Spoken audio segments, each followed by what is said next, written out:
Israel के अंत की उल्टी गिनती शुरू। अगर दुनिया सोच रही है कि 41 किलोमीटर लंबी और 10 किलोमीटर चौड़ी गाजा पट्टी में ही जंग चल रही है, तो ये बहुत बड़ा भ्रम है। अब पूरे मिडिल ईस्ट से लेकर पश्चिमी एशिया तक भयंकर बारूदी धमाके शुरू हो चुके हैं। इजराइल गाजा से लेकर लेबनान तक और लेबनान से लेकर सीरिया तक 6 फ्रंट पर जंग करने का दावा कर रहा है, जबकि हमास, हिजबुल्लाह और अब ईरान दावा कर रहे हैं कि उनके लड़ाके इजराइल से तब तक जंग करेंगे जब तक कि इजराइल का वजूद खत्म नहीं हो जाता। यहूदी देश इजराइल से नफरत का आलम यह हो चुका है कि अब इजराइल पर 400 से ज्यादा आत्मघाती हमले करने की तैयारी अकेले ईरान ही कर रहा है। ईरान ऐसा क्यों कर रहा है, इसे जरा समझ लीजिए। ईरान के दावों के मुताबिक इस्लामिक रिवॉल्यूशनरी गार्ड कॉर्प्स के ब्रिगेडियर जनरल सैयद रजी मोसावी को इजराइल ने सीरिया में मार डाला है। दावों के मुताबिक मोसावी को हवाई हमले में इजराइल ने मारा है। इधर मिडिल ईस्ट से जुड़े जानकारों के मुताबिक ईरान के ब्रिगेडियर जनरल सैयद रजी मोसावा के मारे जाने से पूरे मिडिल ईस्ट और पश्चिम एशिया में बहुत बड़ी जंग शुरू होने वाली है। ब्रिगेडियर जनरल की मौत, ईरान का बारूदी बदला। ईरान के राष्ट्रपति इब्राहिम रईसी ने साफ कहा कि सीरिया में हवाई हमले में ब्रिगेडियर जनरल रजी मोसावी को मारने के लिए इजराइल को भारी कीमत चुकानी पड़ेगी। ईरानी राष्ट्रपति ने साफ कहा, बिना कोई शक के ये कार्रवाई क्षेत्र में कब्जा करने वाले ज़ायोनी शासन यानी इजराइल की हताशा, असहायता और अक्षमता का एक और संकेत है।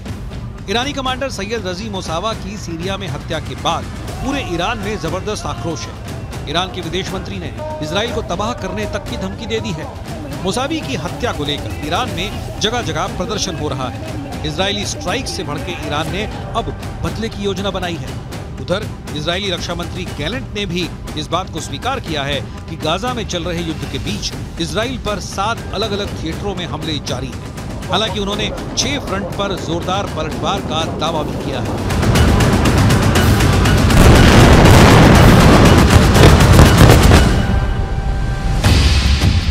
अब सवाल उठता है, आखिर इजराइल ने सीरिया में घुसकर ईरानी कमांडर ब्रिगेडियर जनरल सैयद रजी मोसावी को क्यों मार डाला?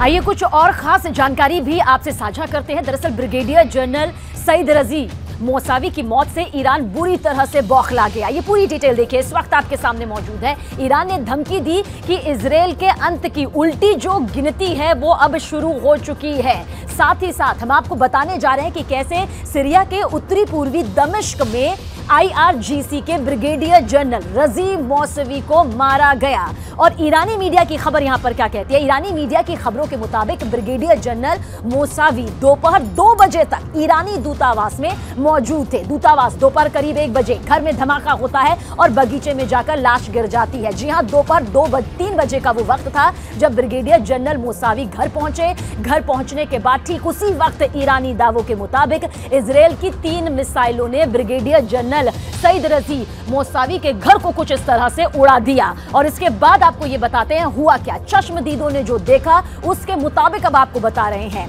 इजरायली मिसाइलों का धमाका इतना जोरदार था, इतना जबरदस्त और खौफनाक था कि ब्रिगेडियर जनरल सैयद रजी मोसावी का शव जो है वो घर से उछलकर कुछ इस तरह से बगीचे में जा गिरा। सोचकर ही रोंगटे खड़े हो जाते हैं, दहशत भर जाती है और उनका पूरा घर देखिए किस तरह से तबाह यहां पर हो जाता है। हम बात कर रहे हैं उत्तर पूर्वी दमिश्क सीरिया। दोपहर 3 बजे और घर में धमाका होता है और लाश जो है वो बगीचे में गिर जाती है। बताया यह भी जा रहा है कि मोसावी ईरानी सेना के कमांडर कासिम सुलेमानी के सहयोगी थे, यानी कि सहयोगी यहां पर बताए गए जिन्हें अमेरिका ने साल 2020 में मार गिराया था। ये वो साल था, साल 2020। लेकिन जबकि इजराइल का जो दावा है वो है इस्लामिक रिवॉल्यूशनरी गार्ड कॉर्प्स के ब्रिगेडियर जनरल सैयद रजी मोसावी सीरिया में ईरान के सैन्य अभियानों को कोऑर्डिनेट कर रहे थे, यानी जिनका जिक्र इस वक्त हम यहां पर कर रहे हैं। हिजबुल्लाह को हथियार सप्लाई कर रहे थे और हमास की भी पूरी मदद कर रहे थे। इजराइल का भी यह दावा है कि मोसावी लगातार इजराइल पर हिजबुल्लाह से हमले यहां पर करवा रहे थे।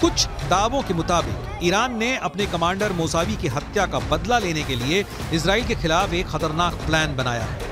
ईरान ने फिदायीन हमलों से इजराइल को दहलाने की योजना बनाई है।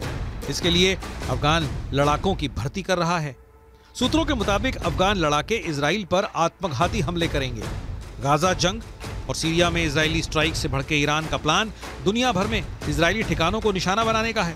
ईरान इजराइल में आत्मघाती हमले कर सकता है, इसके लिए उसने खतरनाक प्लानिंग की है। सूत्रों के मुताबिक जनरल हामिद अब्दुल्लाही के नेतृत्व में ईरान के इस्लामिक रिवॉल्यूशनरी गार्ड कॉर्प्स आर पार की जंग की तैयारी कर रहे हैं। सूत्रों के दावों के मुताबिक IRGS के कुद्स फोर्स की यूनिट 400 इजरायली ठिकानों को चिन्हित कर चुकी है, जहां पर आत्मघाती हमले की योजना है। इसके लिए अफगान लड़ाकों की बाकायदा भर्ती भी जारी है। अपने समर्थक समूहों के खिलाफ इजराइल और अमेरिकी स्ट्राइक से बौखलाए ईरान ने आक्रामक रुख अख्तियार कर लिया है। साल 2020 में ईरान के टॉप कमांडर कासिम सुलेमानी को अमेरिका ने इसी तरह से हवाई हमले में मार डाला था। ठीक उसी तरह से इजराइल ने ब्रिगेडियर जनरल मोसावी को मार डाला है। ईरान के विदेश मंत्री ने इजराइल की उल्टी गिनती का दावा करना शुरू कर दिया है। ब्रिगेडियर जनरल सैयद रजी मोसावी की शहादत पर मैं ईरान और सीरिया दोनों देशों के प्रति अपनी हार्दिक संवेदना व्यक्त करता हूं। इस सम्माननीय शहीद ने आतंकवादियों के खिलाफ ईरान और क्षेत्र की सुरक्षा सुनिश्चित करने के लिए शहीद हज कासिम सुलेमानी के साथ कई वर्षों तक बहादुरी से लड़ाई लड़ी। अब तेल अवीव की एक कठिन उल्टी गिनती शुरू हो चुकी है। गाजा में भले ही इजरायली सेना ने बढ़त बना रखी हो, लेकिन इजराइल के पीएम नेतन्याहू को भी मानना पड़ा कि गाजा युद्ध में इजरायली सैनिक काफी संख्या में मारे गए हैं, जो हालात को और बदतर बना रहे हैं। ये हालात अब मिडिल ईस्ट से लेकर पश्चिमी एशिया तक खराब हो चुके हैं, क्योंकि हूथी और ईरान समर्थित कताइब हिजबुल्लाह लड़ाकों ने इजराइल और अमेरिकी सैन्य अड्डों पर एक साथ हमले शुरू कर दिए हैं।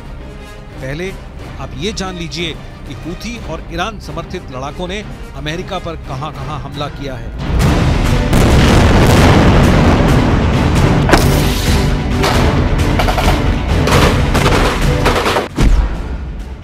अमेरिका ने यह तो नहीं बताया कि ईरान समर्थित लड़ाकों ने अमेरिकी सेना पर कब हमला किया था, लेकिन यह जरूर बताया कि उत्तरी इराक में मौजूद अमेरिका के एरबिल एयरबेस पर ड्रोन से हमला किया गया था।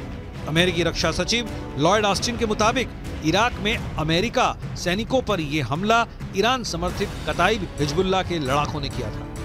इराक में ईरान समर्थित कताइब हिजबुल्लाह के लड़ाकों के इस हमले में वैसे तो कई अमेरिकी सैनिक घायल हुए, लेकिन 3 सैनिक बेहद गंभीर रूप से घायल हैं। कताइब हिजबुल्लाह ने अमेरिकी सैनिकों पर ड्रोन से हमले कैसे किए, इसकी जानकारी नहीं दी गई और न ही घायल अमेरिकी सैनिकों के नाम बताए गए। इराक में कताइब हिजबुल्लाह के हमलों से अमेरिका बौखला गया है।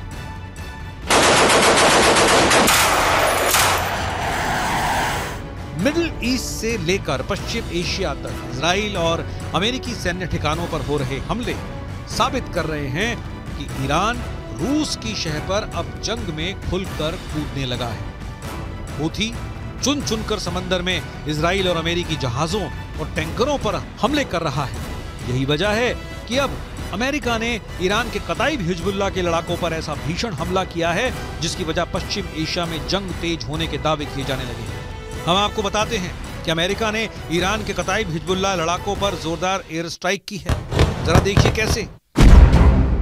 अमेरिकी रक्षा सचिव लॉयड ऑस्टिन के मुताबिक अमेरिकी सेना ने ईरान समर्थित कताइब हिजबुल्लाह पर भीषण हवाई हमले किए हैं। कताइब हिजबुल्लाह पर अमेरिका ने ये हमले इराक और सीरिया में किए हैं। सोमवार यानी 25 दिसंबर को अमेरिकी सेना ने कताइब हिजबुल्लाह पर हमला किया था। लड़ाकू विमानों और मिसाइलों से ईरान समर्थित कताइब हिजबुल्लाह लड़ाकों के 3 ठिकानों को अमेरिकी हमले में तबाह करने का दावा किया गया है। खबर के मुताबिक अमेरिकी सैनिकों के घायल होने के बाद राष्ट्रपति जो बाइडेन ने ईरान समर्थित मिलिशिया समूहों के खिलाफ जवाबी कार्रवाई का आदेश दिया था, जिसके बाद ये हमले किए गए। अमेरिकी सैन्य बलों ने इराक में कताइब हिजबुल्लाह और कई समूहों की ओर से इस्तेमाल की जाने वाली 3 ठिकानों पर हमले किए। ये सटीक हमले इराक और सीरिया में अमेरिकी अधिकारियों के खिलाफ ईरानी प्रायोजित मिलिशिया हमलों का जवाब है। कताई हिजबुल्लाह सरीखे समूहों ने अर्बिल एयरबेस पर हमला किया था।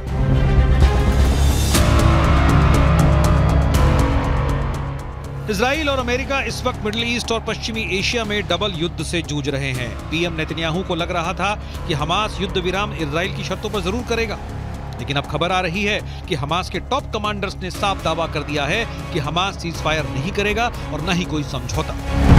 वो आखिरी दम तक जंग करेगा। गाजा पट्टी में इस वक्त उत्तरी गाजा से ज्यादा भीषण जंग दक्षिणी गाजा में चल रही है। हालात ये हो गए हैं कि इजराइल और हमास की जंग थमने की एक और उम्मीद को बड़ा झटका लगा है। 24 दिसंबर को इजरायली मीडिया रिपोर्ट्स में दावा किया गया कि हमास और इस्लामिक जिहाद आतंकी संगठनों ने इजिप्ट या कहें मिस्र के उस प्रस्ताव को ठुकरा दिया है जिसमें कहा गया था कि अगर ये दोनों संगठन गाजा की हुकूमत किसी तीसरी ताकत को सौंप देते हैं तो इजराइल परमानेंट सीज फायर कर देगा। लेकिन हमास के टॉप कमांडर्स ने इस प्रस्ताव को पूरी तरह से खारिज कर दिया है। हम आपको हमास नेता यहिया सिनवार का वो दावा दिखाने जा रहे हैं जिसमें इजराइल सेना को भारी नुकसान का दावा किया गया है। हमास के कसाई का दावा, मार दिए 1500 इजरायली सैनिक।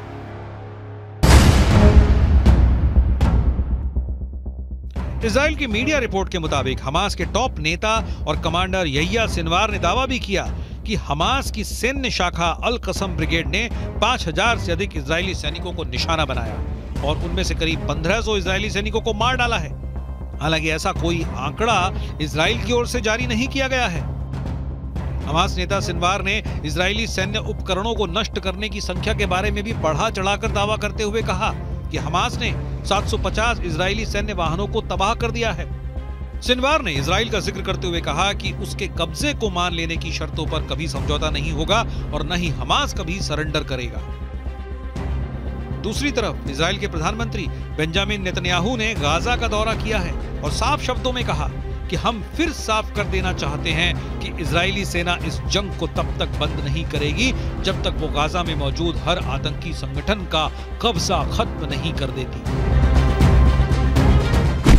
אמש שוחחתי שוב עם הנשיא ביידן. אני מעריך את עמדתה האיתנה של ארצות הברית במועצת הביטחון, עמדה שתומכת במאמץ המלחמתי שלנו. אמרתי אתמול לנשיא ביידן שאנחנו נילחם עד לניצחון המוחלט. ייקח כמה זמן שזה ייקח. हालांकि इजराइल के भीषण हमलों से गाजा लगभग तबाह हो चुका है। जरा देखिए फलस्तीनी किस हालात में पहुंच चुके हैं। इजराइल के ऑपरेशन स्वॉर्ड ऑफ आयरन के तहत इजराइल ने सबसे ज्यादा भीषण हमले उत्तरी गाजा में किए हैं। साल 2023 में गाजा पट्टी में हुए इजरायली हमलों में अब तक 1 लाख से ज्यादा इमारतें गाजा में तबाह हो चुकी हैं। उत्तरी गाजा की लगभग 11 लाख की आबादी में से 85% फलस्तीनी हमास समर्थक भाग चुके हैं। ज्यादातर फलस्तीनी उत्तरी गाजा से दक्षिणी गाजा की तरफ भागे हैं। इजराइल की IDF का दावा है कि उसने 7 अक्टूबर से अब तक 22,000 से अधिक टारगेट्स पर हमला किया है और उन्हें तबाह कर दिया है। 80 दिनों से ज्यादा की जंग में इजराइल ने हमास के हर उस ठिकाने को तबाह किया है जहां से हमास या तो हमला कर रहा था या फिर उसके लड़ाके छिपे हुए थे। अमेरिकी मीडिया की रिपोर्ट के मुताबिक इजराइल ने दक्षिणी गाजा में भयानक बमबारी शुरू कर दी है। दक्षिणी गाजा में इजरायली वायुसेना 907 किलो के सैकड़ों बम गिरा रही है। एक्सपर्ट्स के मुताबिक अमेरिका ने भी किसी देश के रिहायशी इलाके में इतने बम नहीं गिराए हैं। कुल मिलाकर हमास, हिजबुल्लाह, हूथी और ईरान इजराइल के लिए नासूर बनते जा रहे हैं। अब देखना होगा ईरान अपने कमांडर की मौत का बदला कैसे लेगा।